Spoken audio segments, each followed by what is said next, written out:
ಮರಳು ಗಣಿಗಾರಿಕೆ ಬೋಟ್ಗೆ ಬೆಂಕಿ ಹಚ್ಚಿದ ಅಧಿಕಾರಿಗಳು. ಮರಳು ಗಣಿಗಾರಿಕೆಗೆ ಬಳಸುತ್ತಿದ್ದ ಬೋಟ್ ನಾಶಪಡಿಸಿದ ಗಣಿ ಮತ್ತು ಭೂವಿಜ್ಞಾನ ಇಲಾಖೆ ಪೊಲೀಸ್ ಇಲಾಖೆಯ ಅಧಿಕಾರಿಗಳು. ಸ್ವಯಂಚಾಲಿತ ಮರಳು ಸಾಗಾಟ ಯಂತ್ರಕ್ಕೆ ಬೆಂಕಿ ಹಚ್ಚಿ ಮರಳು ದಂಧೆಕೋರರಿಗೆ ಬಿಸಿ ಮುಟ್ಟಿಸಿದ ಅಧಿಕಾರಿಗಳು. ಬೀದರ್ ಜಿಲ್ಲೆಯ ಬಾಲ್ಕಿ ತಾಲೂಕಿನ ಹಲಸಿ ತುಂಗಾವ ಗ್ರಾಮದ ಮಾಂಜ್ರಾ ನದಿಯ ದಡದಲ್ಲಿ ಘಟನೆ. ಸುಮಾರು 7 ಲಕ್ಷ ರೂಪಾಯಿ ಬೋಟ್ ಸುಟ್ಟು ಹಾಕಿದ ಅಧಿಕಾರಿಗಳು.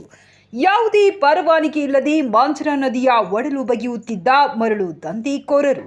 ಹಲವು ವರ್ಷಗಳಿಂದ ಮಹಾರಾಷ್ಟ್ರ ಕರ್ನಾಟಕ ಗಡಿಯ ಮಾಂಜ್ರಾ ನದಿಯಲ್ಲಿ ಅಕ್ರಮ ಮರಳು ಗಣಿಗಾರಿಕೆ ನಡೆಸುತ್ತಿದ್ದ ದಂಧೆಕೋರರು. ಅಕ್ರಮ ಮರಳು ಗಣಿಗಾರಿಕೆ ತಡೆಗಟ್ಟುವಂತೆ ಅಧಿಕಾರಿಗಳಿಗೆ ದೂರು ನೀಡಿದ್ದ ಗ್ರಾಮಸ್ಥರು. ದೂರು ಹಿನ್ನೆಲೆ ಗಣಿ ಮತ್ತು ಭೂವಿಜ್ಞಾನ ಇಲಾಖೆ ಅಧಿಕಾರಿ ಧನರಾಜ್, ಬಾಲ್ಕಿ ಗ್ರಾಮೀಣ ಪೊಲೀಸ್ ಠಾಣೆ ಸಿಪಿಐ ಜಿಎಸ್ ಬಿರಾದಾರ್, ಮೆಹಕರ್ ಪೊಲೀಸ್ ಠಾಣೆಯ ಪಿಎಸ್ಐ ಶಿವಕುಮಾರ್ ಬಳತೆ, ನಾಡ್ ತಹಶೀಲ್ದಾರ್ ಸುನಿಲ್ ಸಜ್ಜನ್ ಶೆಟ್ಟಿ ನೇತೃತ್ವದಲ್ಲಿ ದಾಳಿ ನಡೆಸಿ ಬೋಟ್ ಸುಟ್ಟು ಹಾಕಿದರು.